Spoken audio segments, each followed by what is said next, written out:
Hello and welcome to yet another instalment of History with... Yes, it's me.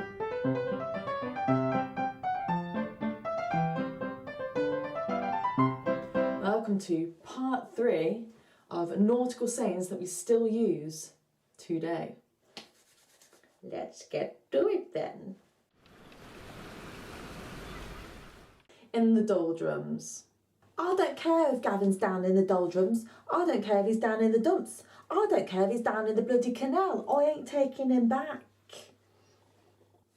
Today we use this term to describe something that's very lifeless, listless, a bit miserable. It's very lacking in energy. But back then it originates from the doldrums, which is a band near the equator where there's not much wind. So when the sailors used to sail through the doldrums, they would have no wind. So they associate the doldrums with something that is lifeless and listless. And that's how we now use the term down in the doldrums with feeling a bit...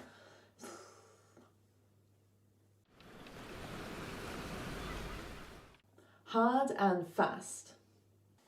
Hello, Triple X Place. The place to be. Yeah, great. I want to order someone to come to my house and I want a 69.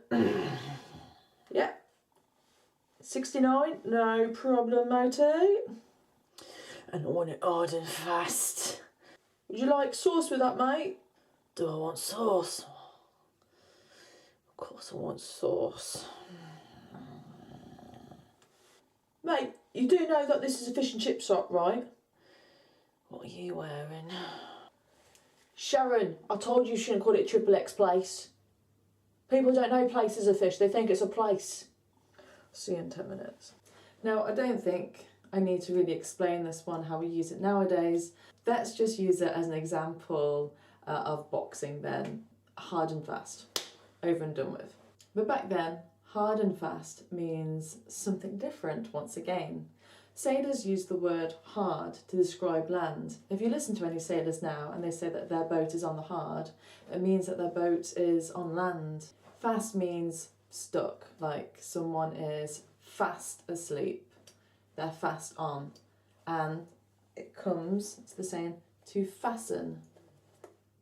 Clever, hey? Hard and fast was a term that they used when a ship was breached on land, to be stuck on land, and they wouldn't be able to move it. So they would say their boat was stuck hard and fast. Okay, got it? Keel over. See you later, Grandma. I love you. See you later, little Tilly. Go. See you later. Goodbye. Goodbye. See you later. They're all just waiting for me to keel over the little Today we use this saying when something dies. To keel over, to... This term originates from sailors when the keel of the ship, the hull, and this is the keel. Back then, if the keel came out of the water, it was likely to capsize, meaning some people are gonna die. It was a bad thing to happen, to have the keel come out of the water. In the offing. Look, Sophia, she's really got what it takes, okay? It's in the offing. She's got what it takes. Look at her. She's beautiful. She's absolutely going to win Crufts. Look at these paws. Perfection. Nowadays, we use this term to describe something that is coming soon. Am I going to get that promotion? Yes, the promotion's in the offing, it's coming. But back then, the offing was used to describe a stretch of water that you could see on land. So as you're on land and you can see that space of water that you can see, that's called the offing. So when you see a ship on the offing, you knew it was coming into port soon. So that's how in the offing today means something's to happen soon, because it originates from a stretch of water that you could see, ship's there, he's coming in soon. Knowing the ropes. Gentlemen, I think you've been doing a bloody good job. You seem to really know the ropes now. I have taught you well. Thank you, sir. I really appreciate that. Do you think I could get paid and maybe be able to go home to see my wife and kids? I've been here for 3 years. This can also be said as learning the ropes teaching the ropes, anything to do with ropes and learning, knowing, teaching. I'll teach you the ropes, I just need to learn the ropes. I know the ropes. These are all examples. Today, it means to learn the function of something. Hundreds of years ago, when they had square rig ships, there were miles and miles and miles of ropes, lines, that they used for the rigging. So each sailor had to learn and memorise each line, each rope to know exactly where they would go on this ship to ensure a smooth journey. So that's where the term originates, learning the ropes, knowing the ropes, teaching the ropes. It's very cool. Sling your hook. No, Gavin, you're a bloody lie. I will not take you back. You can get out. Babe, don't be like that. I love you. I love you. Come on. Go on, take your stuff. You can go out now. I love you. Sling your hook. Sling your hook. Sling your hook today means to get someone to go away. Sling your hook, go away, leave us alone. It's thought to have originated when the sailors would bring up the anchor to make a quick getaway. 3 sheets to the wind.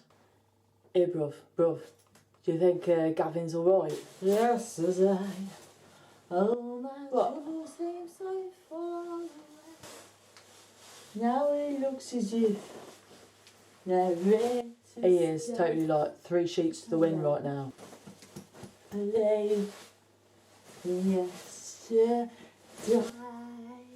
Should we help him?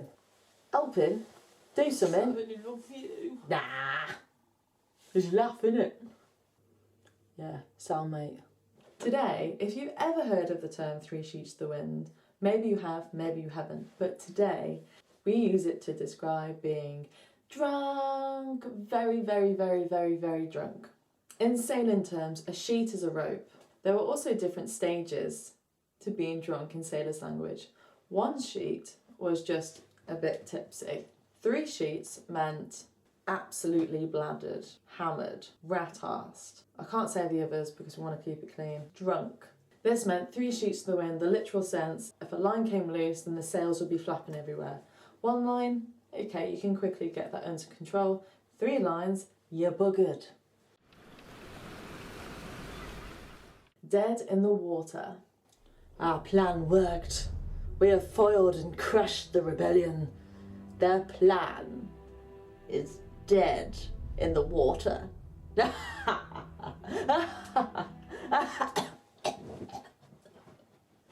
in the water today means something has come to an end. Mine and Jamie's relationship is dead in the water. Something is no hope. How did your business venture go? It is dead in the water. Dead in the water was a term that the sailors used when there was no wind in the sails, so the boat couldn't move forward. So you're literally dead in the water, you can't move until the wind comes. It's dead in the water. Fathom out. Watson, there's just one thing I can't fathom out about this case. I love you, Sherlock. What was that? Nothing. You may have heard this term around your friends or family. I just can't fathom it. I can't fathom her out. It means to work something out, to fathom, to think. In this day and age. But back then it meant something else completely, once again. In the 14th century, fathom actually meant embrace. Fathom, come fathom me.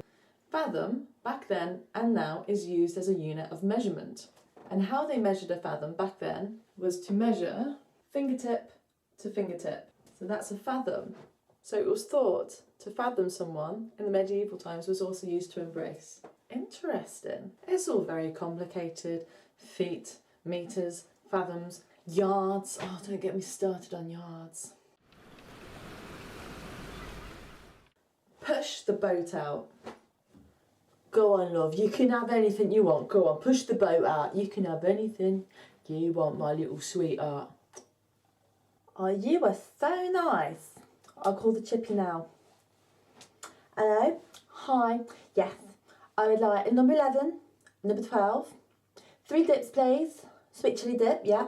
And I'll have a 3, a 4, 2 4s. Yes. And 2 bottles of Diet Coke because I'm watching my figure. Yeah, and did I say 11? I have another 11 plum crackers, yeah. I'm on the phone. Sorry, not you. So rude. Go on, how about a 19 as well? Thank you. I told you I weren't cheap, Gavin. Today we use this term in an act of generosity or to overspend. Hey, let's push the boat out. Let's buy a bottle of Prosecco. Let's push the boat out. I'm paying. I like this saying, pushing the boat out. I don't know why. I always like to push the boat out. Back then, it comes in its literal form, to push the boat out. Boats were quite difficult to move from the beach back into the ocean to get back to the ship. So it was seen as an act of generosity to help someone push their boat out, to be generous. I'm sure anyone with dinghy has always appreciated an extra pair of hands to put it back in the water. I know I have. A square meal. I know, Petunia. Children are the worst. I mean, I said to Oliver, okay, you're at one of the best boarding schools in England, okay? You'll have a stellar education and 3 square meals a day. I mean, what more do you want? Hugs? Oh, how disgusting, hugging children. Oh. Today we use the term square meal, and maybe in a sentence like 3 square meals a day. It means a good meal to get you full. We have a square meal each day to keep us full. This term originates from when the sailors on the ships actually ate from square plates. They ate from square wooden plates so they could be packed away easily so they wouldn't roll over. A square meal a day. Clever. I really hope that you've enjoyed this episode of nautical sayings that we still use today. If you have enjoyed it, please go and click like and even subscribe. That would be very nice. So it's a cup of tea to me and it's a cup of tea to you because I ain't got no rum today. Later.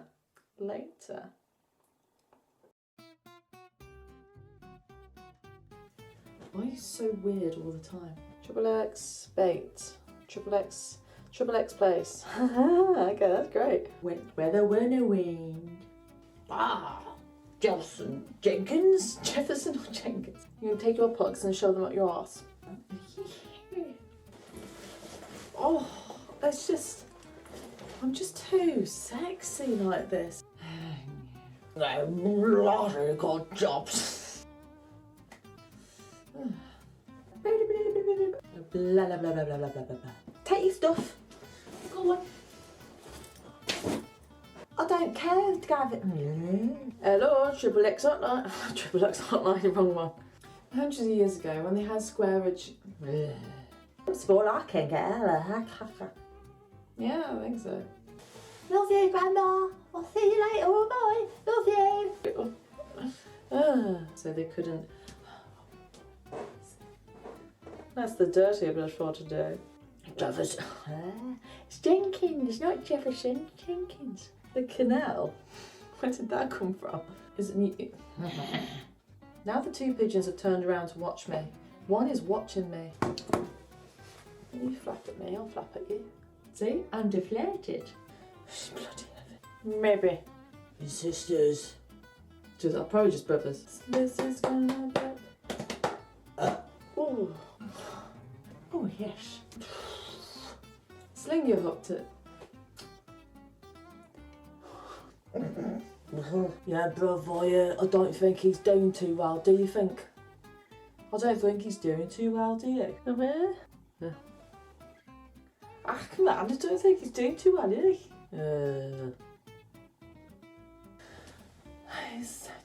I don't think he is doing too well, no. Pirates and saying... Jenkins, I think you've been... Maybe. I want you back. I want you back for good. What are you doing? Oh. I don't think he's doing too well, do you? I don't think he's doing too well, do you? It's a laugh, is it? So amigo, give it to me. Oh, you're so attractive, Elizabeth. I know. Something fancy. I need something fancy. What's fancy? Well, this looks fancy. No, what are you doing? Oh, well, you know, I have to bat them away with a stick. Has anyone got a strepsil? Oh, wow. Oh my god, what am I saying? I don't know. I was at the best stick I know. What is this? What is this? You can do it. Bad boy. I'm such a bad boy.